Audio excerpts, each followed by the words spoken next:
É o outro. Põe o outro salmo primeiro, por favor. Isso, por favor. Salmo 38. Eu vou ler só alguns trechos. Depois eu vou ler o 42, alguns trechos também. Salmo 38, disse Davi: sinto-me muito fraco e totalmente esmagado. O meu coração geme de angústia. Salmo 42.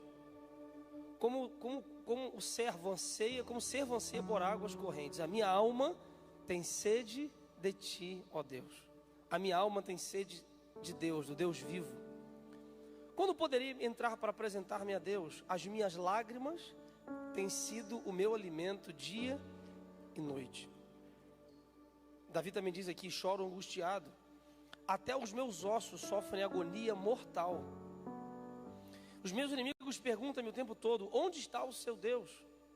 Por que está tão triste, ó minha alma? Por que se perturba dentro de mim? Ponha a sua esperança em Deus, pois eu ainda o louvarei. Ele é o meu Salvador e o meu Deus. Vamos ler esse final junto? Quero que você diga isso profeticamente, para a sua ansiedade, para a sua preocupação, para aquilo que você trouxe aqui à noite, o que tem incomodado você, assim como incomodava o rei Davi.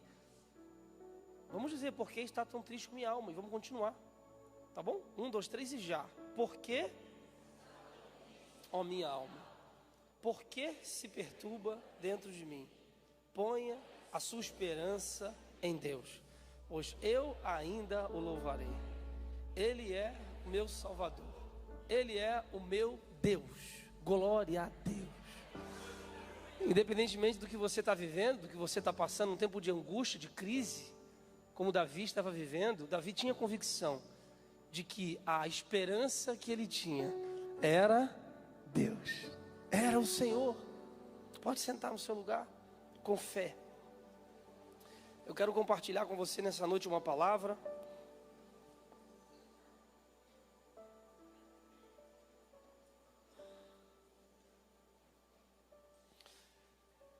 Eu li dois textos bíblicos aqui para você que falam sobre Davi, né? Um rei poderoso, um rei glorioso.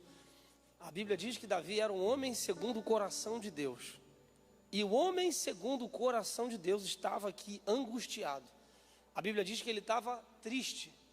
A Bíblia fala que os ossos dele estavam doentes, que ele vivia chorando, sem ter amizade, sem ter com quem compartilhar. A Bíblia fala que ele estava desesperado, andando pela rua, sem rumo, preocupado, angustiado. Até que então ele tem uma conversa com a sua alma. Ele fala: por que você está tão abatido, a minha alma? Por que você está tão triste? Eu ainda louvarei ao Senhor. Ou seja, vai ter solução para o meu problema, vai ter saída para aquilo que eu estou vivendo. Eu sei que Deus vai me responder. Eu quero falar hoje sobre uma resposta de Deus à tristeza. Eu não sou médico, eu não sou psicólogo, eu sou um pastor, terapeuta, e com a minha experiência como pastor eu quero aplicar a Bíblia, responder aqui essa pergunta à luz da Bíblia. O que Deus fala sobre a tristeza? É normal ficar triste? De que maneira nós devemos lidar com a tristeza?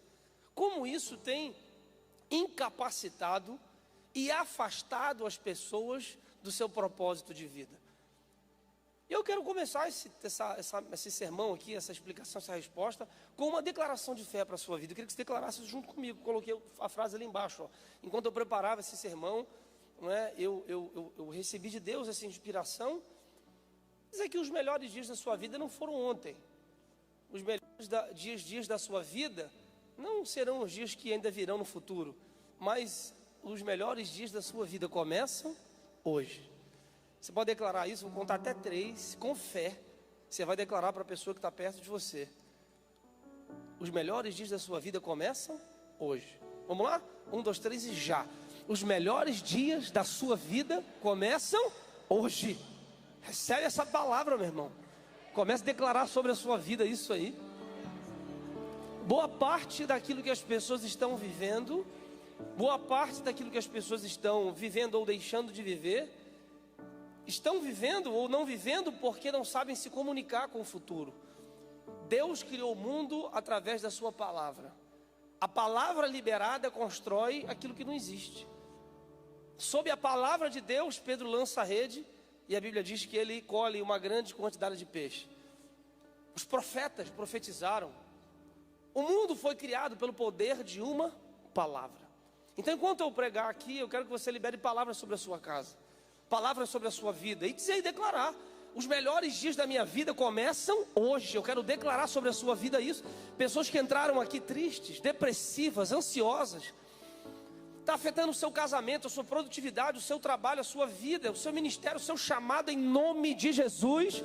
Um ciclo se encerra hoje e uma nova estação de Deus começa na sua vida hoje. Há um novo tempo para você. O sol vai voltar a brilhar, o choro dura uma noite, mas a alegria vem. Deus quer estabelecer um novo tempo na sua casa. Esse é o tempo, esse é o dia que nos fez o Senhor, e por isso nós estamos alegres. Alegrei-me quando me disseram: vamos à casa do Senhor. Deus tem um tempo de alegria para você. Eu quero falar um pouquinho sobre isso. Eu quero dar dados aqui só para a gente se situar. Tem pessoas que acham que isso é uma brincadeira, não é? É uma coisa irreal. Ah, não, isso aí não pega em crente. Quem tem Deus não fica triste. Existem essas falácias aí, as pessoas inventam as coisas, não é? A pior doença que existe é a religiosidade. São pessoas que inventam verdades que não estão na Bíblia. Eu queria desmistificar algumas coisas aqui na Bíblia. Olha que interessante, dados sobre depressão. Existem anualmente 300 milhões de pessoas em depressão no mundo.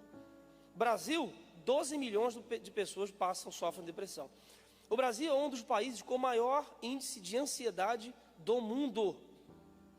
Então a depressão, ansiedade, pânico, essas crises são sintomas reais, urgentes. Os dados falam que após a pandemia, acho que de 23 a 25%, houve um aumento de 23 a 25% nos índices de depressão, de ansiedade, pós-pandemia. Você estava na pandemia. Você lembra você não sabia o que ia acontecer depois, como é que ia acabar aquilo ali. As pessoas viveram tempos de angústia. Muitas pessoas morreram, muita gente perdeu o emprego, muitas pessoas se endividaram. E tem gente que arrasta essas dores até os dias de hoje. Isso tem sido difícil lidar. E quando você olha na Bíblia, você percebe que, como eu falei aqui, Davi, o rei Davi, homem segundo o coração de Deus, estava lá, um quadro de depressão, triste, pedindo, não é? Diz que os ossos estavam doendo, com febre, chorando pelos cantos, sem amigo.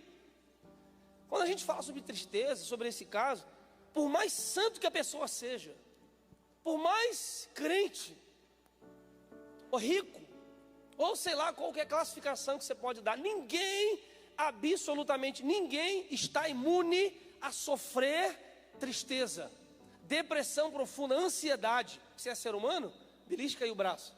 Está doendo aí? Se é gente? Se é gente, irmão, você faz xixi, cocô, então você não está imune. Você um dia pode ficar triste, com depressão. Você que está triste, angustiado, você não é menor do que alguém por isso. Você que não está assim, você não é maior do que alguém por isso. Então essa palavra serve para você que está vendo um tempo de angústia, para você que mora com alguém, convive com alguém, porque muitas vezes, quando a gente não está vivendo um tempo como esse, a gente não consegue se colocar no lugar do outro. A gente fala: meu irmão, acorda aí, levanta, para com isso aí, deixa de bobeira. Você não sabe a dor que angustia a alma. Pessoas que estão gritando caladas, sofrendo por anos, e não sabem, não conseguem, não têm força para se levantar. Isso é algo sério, é algo real e é algo que a gente deve levar em consideração. Põe aquela frase para mim, para a gente estabelecer uma referência aqui, por favor. Aquela frasezinha do C.S. Lewis. Isso, olha que interessante. É uma frase que diz assim: você não é um corpo, você tem um corpo, você é uma alma. A gente pensa o inverso, né? Nós somos um corpo, a cultura da beleza, tantas outras coisas mais aí, e a gente tem uma alma. É o contrário, é a alma que tem o corpo, porque o corpo acaba, mas a alma não. O corpo apodrece, o espírito não. O corpo nada mais é do que, ou nada mais faz, ou nada mais recebe do que o resultado de uma alma mal equilibrada. Quando nós não fazemos uma boa gestão das nossas emoções, é o corpo que padece. Isso não tem a ver só com igreja, só com Bíblia. Isso é importante para a saúde mental das pessoas, fazer uma boa gestão das suas emoções. Davi estava tendo uma conversa consigo mesmo. O que é isso? Isso é uma técnica terapêutica. Fazer uma pergunta a si mesmo: por que te abates, ó minha alma? Por que você está triste? Ou seja, ô Samuel, você não tem motivo para estar triste. Davi estava dando motivo a ele mesmo para ajudar ele a sair de um quadro de tristeza profunda, estabelecendo um novo paradigma para a sua própria alma, dizendo: chega, não dá mais para ficar desse jeito, você tem que levantar, acorda.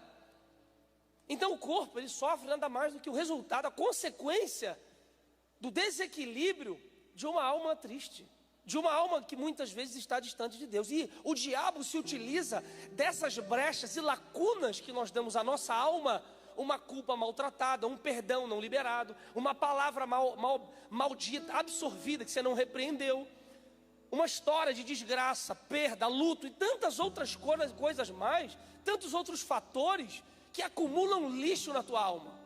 Fazer uma boa gestão da sua alma é ser uma boa dona de casa, é ser um bom dono de casa da sua própria vida. Por acaso você deixa o lixo acumular na sua vida, lá na cozinha, e apodrece tudo, você não tira, não limpa a casa? Nós também precisamos fazer uma higiene da nossa alma.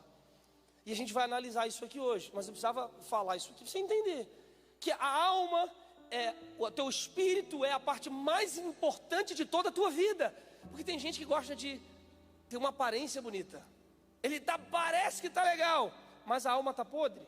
Ele gosta de parecer que está legal, mas a alma dele está triste, angustiado, não pede ajuda, em função de manter uma aparência. Não dura muito tempo. Interessante, olha só, a depressão. A depressão muitas vezes é como uma nuvem pequena que entra em casa, uma tempestade, não pede licença, ela entra. Pastor, fica triste, é normal? Não só é normal, como é importante. Imagine se você tivesse uma perda, cometesse um erro e não ficasse triste por isso. Seria normal? Não, isso é sadomasoquista, né? Sei lá, a pessoa pervertida, faz o mal, causa o mal e não sente nada, é psicopata. Sentimentos têm nome, devem ser bem gerenciados, bem compreendidos, digeridos, vivenciados. Isso é importante, isso é vida. Eu errei, eu topei ali, machuquei, fiquei triste, está doendo, eu vou chorar e eu vou superar a minha dor. Esse é o normal. A tristeza é como alguém que visita a sua casa. Ela vai na sua casa, agora eu vou lembrar do filme lá, Divertidamente, não é? Tem lá a tristeza, aquela mulher coisinha lá, né? Ela visita a sua mente, ela faz parte da composição de sentimentos importante à vida. Mas ela vai embora. A depressão é uma tristeza que fez mala. Ela levou as malas para dentro da sua alma. E ela habita em você. A depressão, ela é incapacitante. Pessoas que vivem tristes por dias, semanas, meses, não conseguem se erguer. A depressão tem causa multifatorial, diversos fatores que fazem uma pessoa entrar em depressão. Uma tristeza profunda, algo que não vai embora, que incapacita você a ter um bom casamento, a ser um bom pai, a ser uma boa mãe, a trabalhar, a desempenhar o seu ministério e suas funções. Dependendo do grau, pessoas não saem de casa, não conseguem sequer pegar um copo de água. Isso é sério. E quanto antes você analisar a sua vida como Davi, melhor. Olhar para dentro de si, fazer perguntas a você, submeter a sua vida e suas emoções à luz da palavra, submeter a sua vida e suas emoções a Deus. Senhor, olha para a minha vida, vê se há em mim algum caminho mau. Causas da depressão, multifatores, não é? Psíquicas e mentais, pessoas que têm medo, ansiedade, insegurança, emoções. Circunstâncias da vida, pessoas que têm perda, falecimento de um parente, divórcio, perdeu o emprego, levou um golpe, passou por algo complicado. A pessoa pode entrar num quadro de depressão, de tristeza profunda. Causas existenciais, pessoas que não sabem qual é o seu propósito, a perda do amor, do sentido da vida. E aí eu existo por quê? Não sirvo para nada. Palavras mal colocadas fizeram você entender que você não serve para nada. Você é só um transeunte, um ser que está aí esperando a morte. O diabo tem convencido pessoas de que a vida é isso, é o acaso. É o acaso, você é o produto do acaso. E as pessoas entram em parafuso, entram em tristeza porque não tem um propósito para viver. Vamos falar sobre isso daqui a pouco aqui. E também o desequilíbrio bioquímico do corpo. Você sabe que, como eu falei, a alma ela tem um corpo. E ela manifesta o seu desequilíbrio através do corpo. Como? Através dos nossos neurotransmissores. É uma matéria que eu gosto muito. E aí, claro, não vou entrar em nada profundo, mas basicamente, quando eu tenho um desequilíbrio na minha alma, quando as minhas emoções não são bem gerenciadas, isso se manifesta de forma corpórea através dos nossos sentimentos, através das nossas sensações, das nossas emoções. Quem regula isso são composições químicas no organismo. Por isso que quando você está em depressão profunda, tristeza profunda, você vai no psiquiatra. E eu acho que você deve ir mesmo procurar um terapeuta, um psicólogo, um psiquiatra. Se precisar, vá, procure ajuda. E às vezes tem pessoas que precisam tomar remédio. O que é o remédio? É a composição química que o corpo já não consegue mais produzir. Porque, em última instância, é essa composição química mal elaborada e mal composta no teu organismo, na tua mente, que vai fazer você se sentir triste, desanimado, cabisbaixo, sem força para viver, desanimado, angustiado, chorando o tempo todo, sensível demais. E aí você precisa reequilibrar o teu organismo, reequilibrar, reajustar a tua fórmula química do organismo para você viver bem. Você vê que Deus fez isso com Elias. Por exemplo, serotonina, que é um neurotransmissor importante. O que é um neurotransmissor? São mensageiros químicos. Eles que conversam com o nosso corpo, não é? Os neurônios conversam através desses neurotransmissores. É a maneira como um manda mensagem para o outro. Serotonina ajuda a regular o humor, o sono, o apetite. Você sabia que 95% de toda a serotonina do organismo, ela é secretada ou produzida pelo intestino? 95% daquilo que colabora com a tua felicidade vem daquilo que você come. Ah, pastor, então por isso os gordinhos são felizes, né? Não vou entrar nessa matéria. O teu intestino, sabia que depois do cérebro, o lugar onde há a maior quantidade de neurônios é o intestino? Por isso que ele é conhecido como o segundo cérebro. Por isso que é importante você fazer exame, organizar como é que está o teu intestino, porque isso tem a ver com saúde mental. O que tem a ver com o que eu como com a minha mente? É ignorância. Porque o teu intestino funciona como uma fábrica de vitamina que permeia toda a tua vida. Então, quando eu me alimento bem, eu produzo o hormônio ou o neurotransmissor que me traz felicidade. Dopamina, prazer, recompensa, motivação, quando você faz exercício. Noradrenalina é o hormônio, é o neurotransmissor que ajuda você a estar em estado de alerta, ter atividade para viver, querer acordar cedo, trabalhar, viver a vida. O que é isso? Luz solar, dormir bem. O GABA, que é um calmante natural, que ajuda a controlar a nossa ansiedade. É produzido quando a gente faz exercício. Não fica vendo tela o tempo inteiro antes de dormir. Você vai dormir 1h da manhã, 2 horas com a tela na cara, inibe a produção de melatonina, de GABA. Aí você acorda cansado, desanimado, estressado. Por quê? Porque ficou com a porcaria do telefone na cara. Diminui café, diminui açúcar, porque isso estraga a produção de GABA no teu organismo também. E por último, muito importante também, a acetilcolina. Importante para a memória, movimento do corpo. Quando você estuda, lê um livro, produz, influencia na produção de acetilcolina, um neurotransmissor importantíssimo para a sua memória, para a sua felicidade. Isso são coisas que estão no teu controle. Coisas que você pode fazer.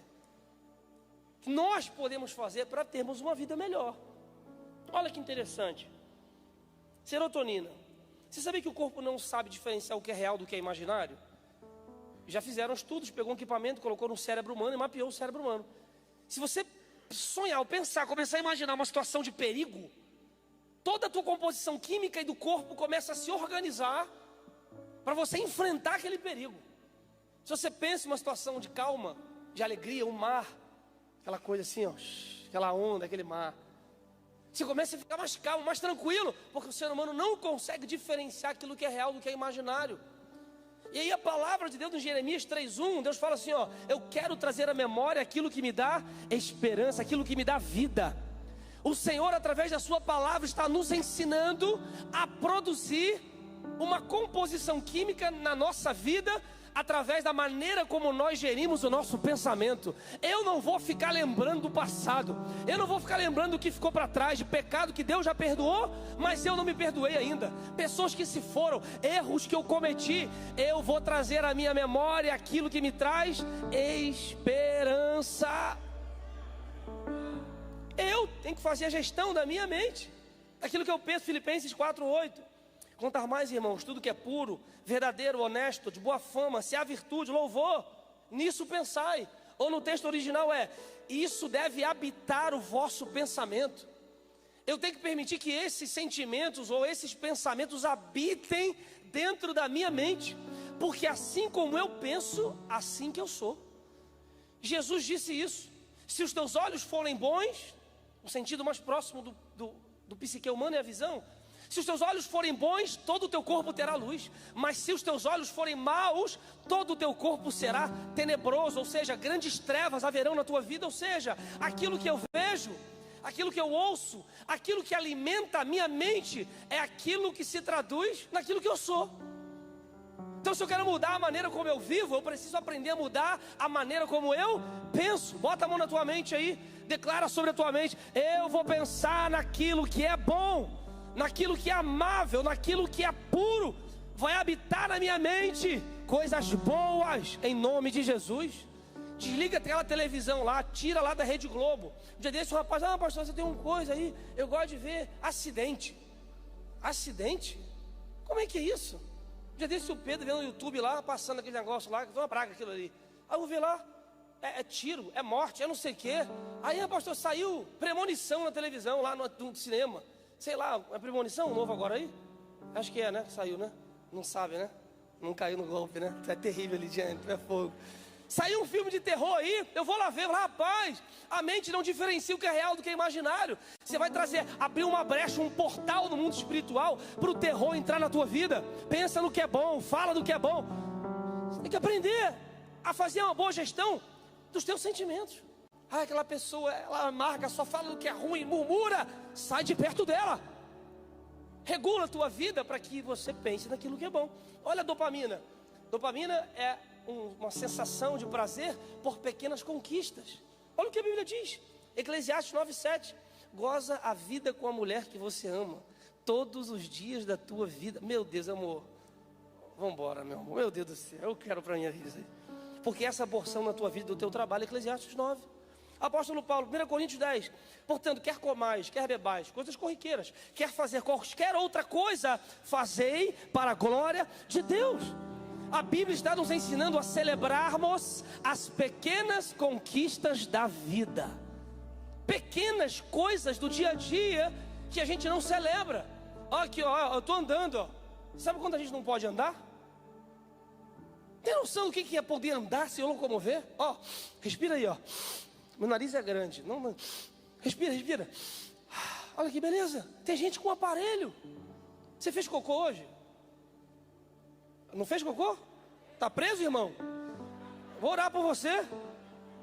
Você tem noção do que você andar com a bolsa de colostomia, fazendo cocô pelo saco por fora do corpo?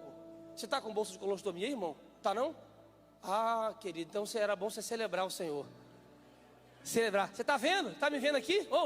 Está me observando aqui? Está me vendo? Está me ouvindo? Tá tudo. Meu irmão, você está até fortinho. Está se alimentando bem? Você tem uma casa para dormir? Tem uma costelinha aí do teu lado para te esquentar? Você tem família, tem uma igreja, tem um pastor, meu irmão. Celebre as conquistas da tua vida. Glória a Deus. Celebre. Graças a Deus. Aleluia.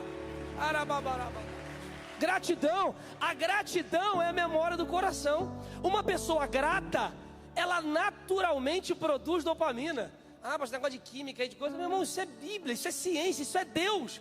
Deus criou o ser humano, nós somos uma farmácia ambulante. Tudo que a gente precisa, a gente produz. A gente só não produz o que é necessário porque a gente vive uma vida louca, atrapalhada, distante da proposta de Deus para Adão e Eva. Se nós vivêssemos, quanto mais perto do que Deus quer para a gente, mais feliz e satisfeito a gente vai ser, vivendo melhor, gozando a vida com alguém que Deus colocou no nosso caminho, dormindo bem, se alimentando bem, sendo feliz, cumprindo a vontade de Deus. A gente não vive isso porque a gente vive distante de Deus, distante do nosso Criador. Causas espirituais para depressão muitas vezes. Olha que interessante, a Bíblia diz assim: falta de perdão. Jesus fala em Marcos 11, 25, se nós não perdoarmos os nossos irmãos, Deus também não vai nos perdoar. Sabe que tem gente com tristeza profunda porque não libera perdão? Aí vem a vozinha do diabo, do demônio no seu ouvido: ah, mas quem tem que te perdão é ele. É ela que tem que te pedir perdão, ela que errou com você. Se você vai pedir perdão, você vai se rebaixar. Se é a voz do diabo na sua vida. Eu não dependo do que o outro fez ou deixou de fazer para eu pedir perdão. Eu estou perdoando e liberando perdão por causa da minha vida, da minha saúde emocional. Porque se eu não perdoar, Deus também não vai me perdoar. Isso é bíblico. Se eu quero o perdão de Deus, eu também preciso perdoar os meus acusadores, os meus devedores. Jesus falou: a lei era difícil, comigo vai ser mais. Ora pelos seus amigos, comigo ora pelos teus inimigos. Se alguém te der um tapa na tua cara, vira outra face. Não é para você dar um tapa na cara e dá aqui. Não é isso que a Bíblia está dizendo. Se alguém frustrar você, se alguém trair você, não feche o teu coração, continue a tua vida. Continue acreditando nas pessoas, fazendo a tua parte. Se alguém pedir para caminhar 1 milha, caminha 2. Se alguém te pedir o cinto da capa. Jesus está ensinando a gente a viver uma vida feliz e completa, satisfeita, sem depender dos outros. Perdoe, libere perdão. Perdoe o teu pai, a tua tia, o teu irmão, alguém que te fez mal, alguém que te roubou, te deu um golpe. Libere perdão. O perdão liberta, o perdão cura. Pensamento de rancor, Hebreus 12. Que nenhuma raiz de amargura brote e cause perturbação no teu coração. Feridas não tratadas da alma, procure ajuda. Abrigar a ira sobre alguém. Olha, irai-vos e não pequeis. Não deis lugar ao diabo. Quando eu me iro contra alguém, quando eu nutro raiva sobre alguém, e de alguma forma eu deixo o sol se pôr sobre a minha ira, ou seja, quando eu não alivio a minha ira logo, não peço ajuda, quando eu não oro, Senhor, eu estou com raiva disso aqui. Ou seja, quando aquele pensamento de raiva, ele não só visita a minha mente, mas ele passa a morar ali, a Bíblia diz que eu dou lugar ao diabo. Ou seja, o diabo começa a ter legalidade para operar naquela brecha, aquela raiz de amargura que eu permiti entrar. Eu começo a nutrir raiva de alguém, inveja de alguém, ciúme de alguém, revolta sobre alguém. E aí o diabo começa a operar na tua casa, a falar no teu ouvido: você está certo, é isso mesmo, briga mesmo. Vai lá, critica, briga, manda uma mensagem, posta lá. Tem que revoltar, tem que falar, tem que buscar lá os teus direitos, você está certa. E aí a gente vira o politicamente correto. O direito é meu, eu estou razão. E meu pai me ensinou que se eu tiver com a razão, tem que brigar e bater o pé mesmo. Eu não quero saber do meu pai, meu irmão. É o que a Bíblia está me ensinando. Eu não posso deixar o sol se pôr sobre a minha, porque eu vou dar lugar ao diabo. Eu vou fazer uma coisa sem pensar. Quanta gente se dá mal na vida porque faz alguma coisa sem pensar. Pecados não confessados. Salmo 32. Quando eu guardei o meu silêncio, envelheceram-se os meus ossos. Tiago 5,15. A oração feita com fé curará o doente. Portanto, confessem os seus pecados uns aos outros e orem uns pelos outros para serem curados. A Bíblia diz que aquele que encobre a sua transgressão não prospera, mas aquele que confessa e deixa alcança misericórdia. Não é esse texto não, isso é só lá na frente. Sabe, eu preciso aprender a liberar, a falar: Senhor, eu errei, a confessar o meu pecado, a não encobrir aquilo que eu fiz de errado, porque o que eu encubro de errado, o diabo sempre está ligado àquilo que tem a ver com trevas. O que é treva? Coisa oculta. Deus, luz. Trazer a luz é colocar luz sobre algo que estava escondido. Deus é luz para a tua vida. Trazer à tona o que está errado para resolver, para limpar, para arrumar a casa. João 10,10, o diabo veio para matar, roubar e destruir, mas eu vim para que vocês tenham vida, e vida em abundância. O que é vida em abundância? Vida feliz, vida completa, vida satisfeita, é satisfação de viver. Felicidade não é ausência de problema, mas é celebrar a vida mesmo em meio aos problemas. Olha quanta coisa aqui que tem a ver com... E a murmuração. A morte e a vida estão no poder da língua. Quando eu murmuro, eu me torno uma pessoa amarga. E essa amargura, ela passa a fazer parte da minha vida. Porque quando eu murmuro, a frequência da minha vida passa a pulsar numa frequência de murmuração. Quem murmura? O diabo. Quem mente? O diabo. Quando eu começo a contar mentira, eu estou pulsando na mesma frequência do diabo. As minhas células estão ouvindo o que eu estou fazendo. A minha vida começa a vibrar na frequência da murmuração. E você acha que a murmuração te ajuda a produzir serotonina, o hormônio do prazer? Você acha que a murmuração te ajuda a produzir dopamina, o hormônio da recompensa? GABA, calmante? Acetilcolina, memória? Não, pelo contrário, vai deteriorar a tua composição química. Já é provado. Pessoas que murmuram, isso é enferrujar o cérebro. Gente crítica, que só sabe falar mal dos outros, que reclama de tudo, que fala mal de tudo, que nada tá bom. Você precisa mudar o teu jeito de ver a vida. Olhar para você e dizer, graças a Deus, que eu acordei hoje, tem mais um dia da minha vida, mais uma oportunidade que eu tenho para viver. Graças a Deus. Olha que interessante. A fé não nega a realidade, mas aponta uma saída. A Bíblia diz que Elias, o profeta Elias, o maior profeta da Bíblia, Elias tinha feito vários milagres. A partir de 1 Reis capítulo 17, ele faz o milagre daquela viúva que não tinha, só tinha um pouquinho de farinha, ia fazer a farinha para o filho, para ele e para ela. O profeta fala, faz para mim o bolo, ela crê. E ele declara sobre ela, a farinha da panela não vai acabar, o azeite da botija não vai acabar. A Bíblia diz que está tempo de seca, o filho da mulher morre. Elias vai lá, ressuscita o filho da mulher. Ele vai lá, sobe no Monte Carmelo. Você conhece a história, os profetas de Baal, mata os profetas de Baal. Ora, fogo cai do céu, lambe o altar, milagre acontecendo. Ele fala, ó, Acabe, 3 anos sem chover, agora Deus está dizendo, vai voltar a chover. Ele ora 7 vezes, uma pequena nuvem do tamanho da mão de um homem, ele começa, e vai vir uma grande chuva, por causa da oração de um homem, de Elias. A Bíblia fala que Acabe pega uma carruagem, 30 quilômetros, para encontrar Jezabel no palácio. A Bíblia diz que Deus dá uma força tão grande ao profeta, que ele aperta o cinto na sua capa, ele corre na frente da carruagem. Olha quanto milagre, quanta coisa grande esse homem viveu.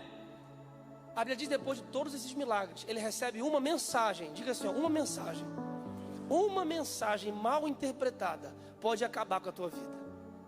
Uma palavra maldita, mal gerida, pode acabar com a tua história.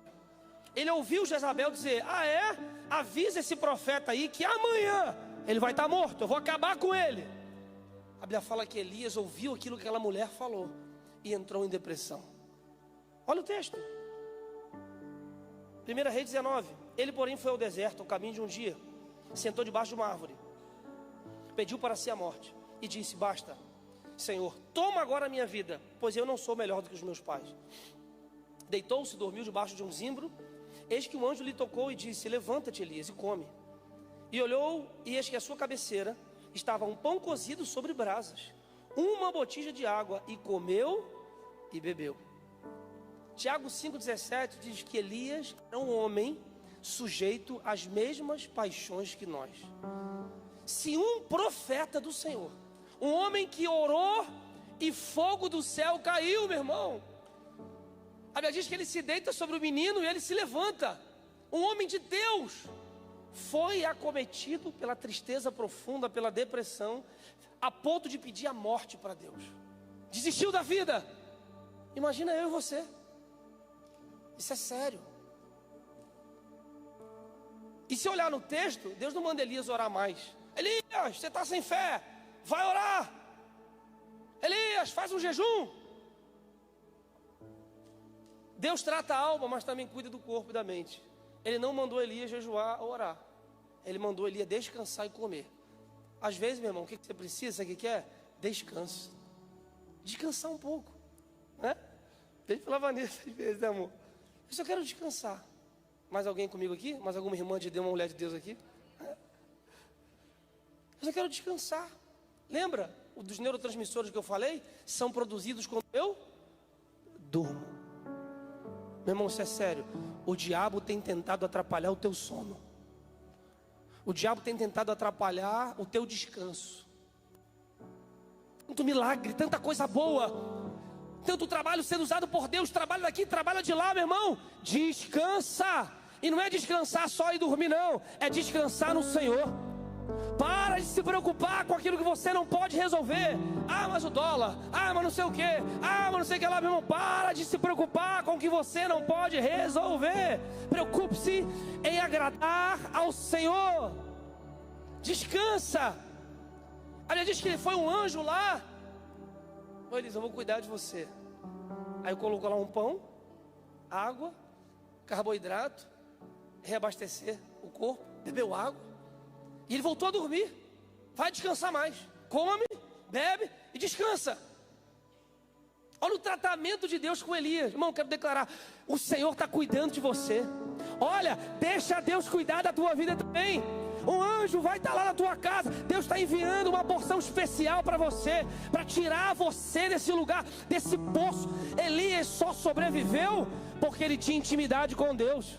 Sozinho a gente não sobrevive. Eu preciso do toque do anjo. Eu preciso do toque do Senhor na minha vida. Quando eu não tenho mais força, Deus é a minha força. Quando a terra não consegue mais resolver, o céu se levanta para cuidar de você. Eu preciso do Senhor. Eu preciso de Deus. Preciso de ajuda, de cuidado. A Bíblia diz que Elias come, bebe e volta a dormir. Depois o anjo foi lá de novo. O anjo do Senhor voltou depois e tocou novamente nele. Elias, levante-se, come de novo, porque você tem uma longa caminhada pela frente. Elias, esse não é o teu final. Esse não é o ponto final da tua história. Você tem uma longa caminhada pela frente. Levanta a tua mão direita. Eu quero declarar sobre a tua vida agora, em nome de Jesus. Eu quero declarar sobre a tua vida que os episódios de tristeza, os dias e meses de angústia não vão impedir a tua caminhada. Assim como Deus foi com Elias, Deus será com você. E Ele está declarando pela minha boca nessa noite que longa será a tua caminhada. O diabo está dizendo que esse é o teu final. O diabo está dizendo que esse é o ponto final da tua história, que você vai morrer, que você não vai sair desse lugar. Mas o Senhor está dizendo a você: longa é a tua caminhada. Não desista, descansa, come, bebe e levante-se para um novo tempo de Deus sobre a tua vida, em nome de Jesus. Aleluia. Longa é a tua caminhada, meu irmão. Aleluia. A Bíblia diz que o Deus que começou a obra é o Deus que vai com você até o final. Deus está no controle da tua vida. Ele foi lá e cuidou do profeta. Ele quer cuidar de você também. Um profeta em tristeza e depressão na Bíblia. Estou mostrando para você que isso é fato, isso é bíblico. Deus quer cuidar de você. Segunda coisa, a culpa e a solidão são portas de entrada para a depressão. O diabo usa a culpa, a autopunição, a tua autoestima lá embaixo, tornar você um ser humano menor, pequeno, incapaz. Esse sonho não é para você não. Você é um pecador safado, você errou. Ele quer trazer você para o time dele. A Bíblia diz que não tem mais jeito para o diabo. A sentença dele já foi decretada. Mas eu não preciso viver o que ele viveu. Deus tem um perdão sobre a minha vida. A Bíblia diz que onde abundou o pecado, superabundou a graça de Deus. Você errou, Deus tem perdão para a tua vida. Você não precisa viver a vida inteira angustiado, preocupado por uma coisa que já passou. Deus perdoa. Deus tem graça sobre a tua vida. Ou pessoas que se isolam da vida, não querem mais viver, não se dão chance de viver, ou de tentar de novo, se isolam. A Bíblia diz que aquele que se isola, em Provérbios, insurge-se contra si mesmo. A pessoa que se isola é uma tola, ela está causando o próprio mal. A Bíblia diz que aquele que tem muitos amigos pode se alegrar. Bom é estar entre amigos. Graças a Deus você está aqui. Olha ao redor aí, olha quanta gente que ama você. Pessoas que trouxeram você aqui, amigos, pessoas com quem você pode contar. Você não precisa ficar sozinho não. Olha que coisa na Bíblia, olha só, Mateus 27:1. A Bíblia diz assim, ó: de manhã cedo, todos os chefes dos sacerdotes, líderes religiosos do povo tomaram a decisão de condenar Jesus à morte. E amarrando, levaram para entregar a Pilatos.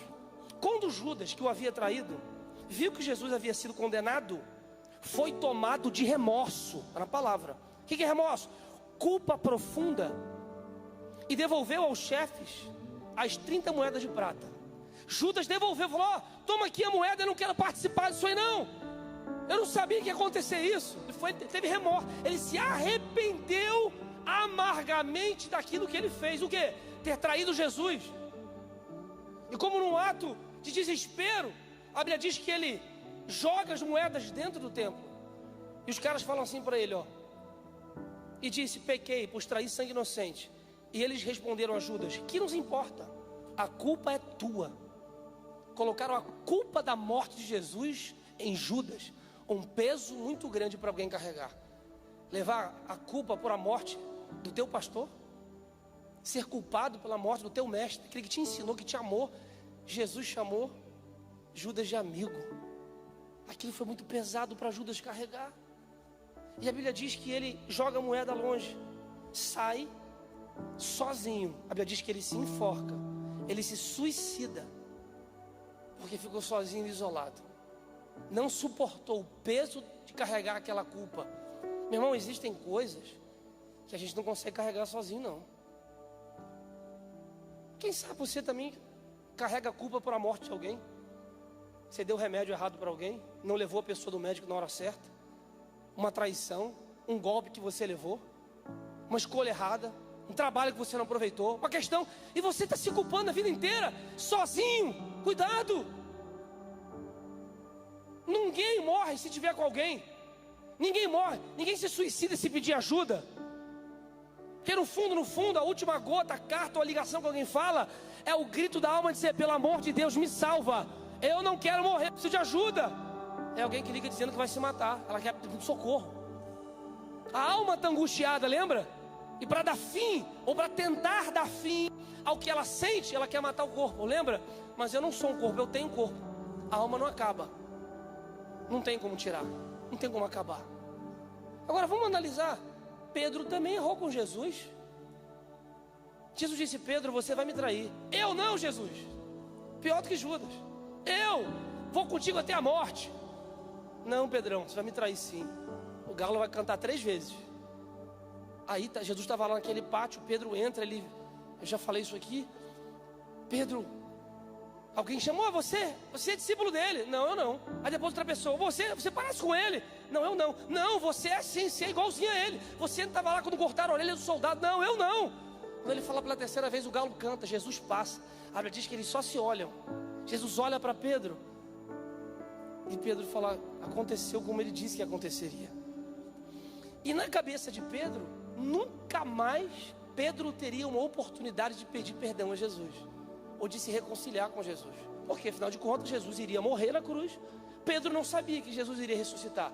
A gente sabe que Jesus, com toda a sua sabedoria, ele guarda essa reconciliação para a sua ressurreição. Ele se encontra com Pedro, eles refazem a amizade, o ministério de Pedro é reativado, ele se torna um grande apóstolo, o pastor da igreja, prega para mais de 3.000 almas. Milagres acontecem pela vida desse homem, que assim como Judas poderia também ter se suicidado, porque a Bíblia diz que Pedro ficou triste profundamente, que ele chorou amargamente. Mas a diferença é que Judas se isola e se suicida. Pedro corre para os braços dos seus amigos e tem o seu ministério reconstituído. Meu irmão, você não pode chorar sozinho. Você não vai sofrer sozinho. Você tem uma família, você tem uma igreja, você tem amigos, tem pessoas, tem um pastor. Você não vai morrer sozinho. Olha que interessante. O que você faz com a sua dor define o rumo da sua vida. Culpa pode matar, mas a confissão pode curar alguém. A questão não é o fato, mas o significado que eu dei ao fato. Eu posso ter passado por coisas terríveis na minha vida, mas qual é a conversa que você tem com você mesmo? Ah, eu fui traído, eu não sou ninguém, eu não presto, eu sou a pior pessoa do mundo, eu sou terrível. Aí você está resumindo toda a sua história a apenas um fato. A conversa que você tem com você é que é o problema. Qual que é o significado que você está dando à dor do que aconteceu com você? Pedro também errou, Davi também pecou. Pessoas erram. E a nobreza do ser humano não é nunca errar. mas é errar, reconhecer os seus erros e corrigir as suas rotas. Eu erro, eu reconheço que errei, não está na palavra, aquele que confessa e deixa, alcança a misericórdia. Não sofre sozinho não, não sofre calado não. Eu quero declarar sobre a tua vida, levanta a sua mão em nome de Jesus. Declarar que a sua dor não vai definir o seu destino, que você vai definir um novo significado a tudo que você viveu, e que uma nova realidade será estabelecida na sua vida através da sua palavra. Aquilo que você vai liberar agora sobre a tua vida é o que vai valer pelos próximos anos da tua história, porque os melhores dias da sua vida começam hoje, em nome de Jesus. Eu quero deixar você em 30 segundos, abre a tua boca e começa a declarar, a trazer à existência o que não existe, através da sua palavra, a declarar: eu sou perdoado, eu sou amado, eu sou cheio de Deus, Deus me ama, eu tenho uma história a ser escrita, esse não é o meu final, há um novo tempo de Deus para mim, eu vou me perdoar, eu vou perdoar os meus acusadores, aqueles que me fizeram mal, eu não vou mais ficar doente, eu não vou mais ficar isolado, mais ficar triste, porque hoje o Senhor está se levantando no meio da minha causa, em nome de Jesus. Aleluia! Muda a tua comunicação, muda o que você fala, profetiza na sua casa, declara a palavra sobre a tua vida, acorda de manhã, e essa é a graça do reino, porque o comum é a gente falar daquilo que a gente vê, tá frio, tá quente, tá chato, tá assim, tá assado, mas a fé me leva a viver aquilo que não existe, a andar sobre as águas. Eu coloco o pé e Deus coloca o chão. Pedro dava um passo e o chão estava lá. É a fé. A fé não anula a dor, mas a fé me leva a atravessar a dor, crendo que o Senhor está comigo. Deus não nos livra do vale da sombra da morte. A gente passa por momentos de tristeza, a Bíblia diz que Ele está comigo lá. Deus não te livra lá da fornalha, você já sabe, mas Ele está lá com você. O Senhor está com você, e essa é a graça da fé. Eu posso, com a minha palavra, declarar para o futuro ouvir, para o inferno ouvir, aquilo que ainda não existe. Deus não precisa da matéria-prima, tijolo, para te dar uma casa. Deus não precisa de uma vacina para curar você de uma doença. Deus não precisa de técnica. Deus só precisa de um coração que acredita. Pela fé, ele diz que pela fé os mundos foram criados. Pela fé, Abraão saiu da sua terra sem saber para onde ia. Pela fé, Moisés foi colocado naquele cesto e se tornou filho da filha de Faraó. Deus tinha um propósito. Pela fé, José foi vendido pelos irmãos, foi colocado lá naquela cova, estava lá na cadeia e ninguém sabia de nada, mas ele se tornou governador. Pela fé, a tua história foi escrita pelo Senhor. O diabo não vai atrapalhar o que Deus tem para fazer na sua vida. Vai ser como Deus disse. Aleluia! Aleluia! Pela fé. E para finalizar, olha o que Jesus nos ensina. Além do texto que nós já lemos, eu vim para trazer vida e vida em abundância. Então, Jesus, a proposta de Cristo é que a gente viva uma vida de paz, de alegria, mesmo enfrentando aflições e tribulações da nossa história. Eu gosto muito de ler Augusto Cury, né? É o maior psiquiatra mais lido do mundo. E ele se converteu estudando sobre Jesus, percebendo como aquele homem, no alto da sua dor, se preocupava com os outros, no alto da sua dor, conversando com um ladrão do seu lado, prometendo o céu para um ladrão do seu lado, mesmo ele sofrendo. Como um homem sendo traído chama o outro de amigo. Amigo, aqui vieste. Como um homem não perde o controle das suas emoções ao ser questionado pelos seus acusadores. Quando os fariseus apontavam o dedo e o criticavam, Jesus não perdia a sua paz nem a sua compostura. Jesus tinha um pensamento nobre, elevado, sofisticado. Jesus é um homem incrível a quem nós devemos ter como referência. Eu quero ser como Jesus. Eu quero ter autocontrole diante daqueles que me criticam como Jesus. Eu quero olhar para aqueles que me traem e chamá-los de amigo, porque eu não dependo do que as pessoas fazem, eu dependo de Deus. Eu quero agradar o meu Pai. Eu não quero devolver a crítica. O efeito bateu, levou. Ser reativo à minha família.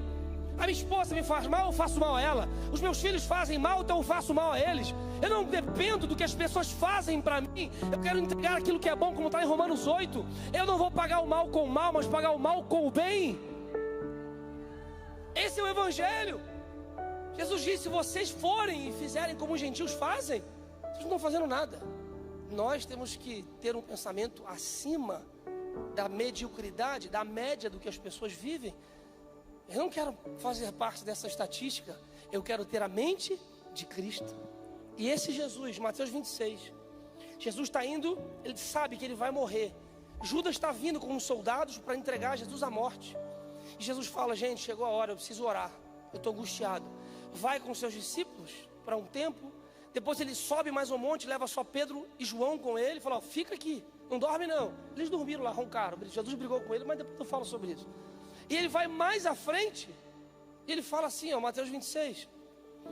Disse Jesus a eles: a minha alma está profundamente triste, numa tristeza mortal. Fiquem aqui e vigiem comigo. Jesus está dizendo, o Filho de Deus: a minha alma está profundamente triste. Nem Jesus estava imune a viver tristeza. Só que não fala, e Jesus ficou triste, ficou desesperado. Vamos comparar com Davi, que não tem nada a ver. Ai, é meu sócio, desespero, descontrole. Ai, eu vou me matar. Ai, eu vou botar no Facebook. Ai, eu vou culpar os outros. O que Jesus faz? Ele diz que e Jesus foi orar. E Jesus recorreu ao poder da oração para ele. Ele falou: Pai, se possível for, que passe de mim esse cálice, mas eu quero que seja feita a tua vontade. Eu vou cumprir a minha missão. Mesmo triste, angustiado, sentindo a dor do que está próximo da morte, Jesus diz: eu vou manter a minha palavra, eu vou cumprir a minha missão. Porque mesmo em tempos de angústia, se eu oro a Deus, se eu tenho paz com Deus, eu não me desespero. Não me desespero. Eu estou triste, mas eu estou bem. Eu estou preocupado, triste com alguma coisa, mas eu estou em paz, porque eu sei que eu estou fazendo a vontade de Deus. O problema do ser humano é que quando o pecado entrou no mundo, o homem se afastou do seu propósito inicial, se afastou de Deus. E se afastar do Criador é se afastar completamente da sua origem, do seu propósito. Eu falei de manhã, é um microfone, que você pega o microfone e bota na porta, para prender a porta. O microfone vai ficar feliz com isso, sim ou não? Sim ou não? Por que não? Porque ele não foi criado para isso. Ele está sendo subutilizado. Qualquer coisa, uma cadeira de escada, uma faca de chave de fenda. Quando a gente usa uma coisa fora do seu propósito, primeiro, não presta, não serve, não dá certo. Então a verdadeira alegria de um ser humano é encontrar o seu propósito. Se a gente acredita que um designer, alguém criou, sei lá, um cabo, um tênis com um propósito, a gente não vai acreditar que Deus criou o ser humano com um propósito também? É claro que você tem um propósito. É claro que Deus criou você para uma finalidade específica. E quanto mais distante você está desse propósito, mais fácil você está de viver triste, angustiado e preocupado. Eu preciso encontrar o meu propósito. No meu propósito eu vou fluir. No meu propósito haverá provisão. No meu propósito haverá misericórdia. Deus vai me abençoar. Eu vou ser usado para pessoas. E aí o ser humano, como foi criado, ele diz que nós fomos criados para adorarmos a Deus, para a glória de Deus. Como o ser humano não entende o que significa isso, o pecado nos afastou de Deus, da criação. O ser humano passa por causa daquilo que é natural, o ser humano intrínseco à nossa vida, a gente passa a procurar um outro Deus. Como aquele povo, quando Moisés demorou 40 dias em cima do monte, o povo começou a fazer um outro Deus. O próprio Arão deixou o povo fazer isso. E a gente começa a adorar outra coisa, adorar o carro, adorar o futebol, e adora a droga, o cigarro, o sexo, bebida. E o ser humano fica procurando outros deuses para saciar o vazio da sua alma. Mas não tem como, nenhum outro Deus pode suprir aquilo que só o único Deus pode suprir na sua vida. Diz o Senhor: pode uma mãe se esquecer do seu filho, mas eu não me esquecerei de ti, ó Israel. A Bíblia fala que o seu nome está escrito na palma da mão de Deus, que você é menina dos olhos de Deus. A Bíblia fala que aquele que é do Senhor, o maligno não toca, que o Senhor tem guardado a sua casa, guardado a sua vida. Eu não vou me preocupar. Coloca na tela para mim Mateus 6. Olha o que disse Jesus. Por isso digo a vocês, não se preocupem com a vida. Jesus está dizendo para você hoje: não se preocupem com a sua vida. Mas como assim, pastor? Sim. Quanto o que comer, o que beber, nem com o corpo, quanto ao que vestir. A vida não é mais importante do que a comida? O corpo não é mais importante do que a roupa? Observe as aves do céu. Não semeiam, não colhem, não tem armário em casa, não sabe o que vai comer amanhã. Contudo, o Pai Celestial de vocês as alimenta. Vocês não têm mais valor do que elas? Por pior que uma pessoa se sinta, ela ainda se acha melhor do que um pombo, do que um pássaro. E o Senhor está dizendo aqui: se o Senhor alimenta as aves do céu, ainda mais vocês. Preocupa não, calma. O Senhor conhece a sua vida. Quem de vocês, por mais que se preocupe, pode acrescentar uma hora que seja a sua vida? Ou seja, toda preocupação é inútil. Jesus está nos ensinando que nós não devemos nos preocupar, olhar para o amanhã, ficar preso no amanhã, preocupado com o que vai acontecer, se vai dar certo, se vai pagar conta, se vai ter comida, se vai viajar, se vai fazer.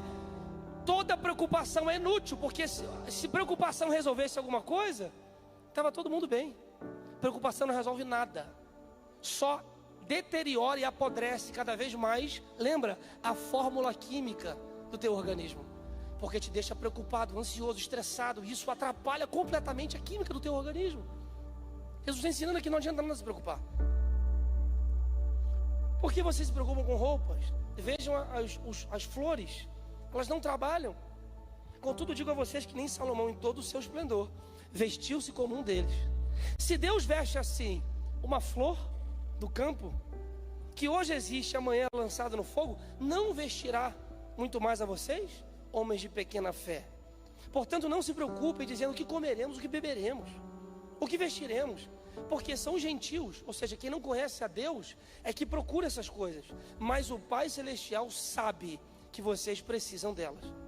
Busquem, pois, em primeiro lugar, o reino de Deus, e todas estas coisas vos serão acrescentadas. Portanto, não se preocupem com o amanhã, pois o amanhã trará as suas próprias preocupações. Basta a cada dia o seu mal, os seus próprios problemas. Isso aqui não dá para falar agora, isso aqui é outra. Olha que grandeza do que Jesus está ensinando para a gente. Para de ficar focado no que passou no passado, coisas que você não resolve. Não adianta olhar para o futuro, preocupado com o amanhã. Jesus está ensinando: coloca a tua energia no agora. A tua vida começa agora. Sempre que você for resolver uma coisa, essa coisa vai estar no agora.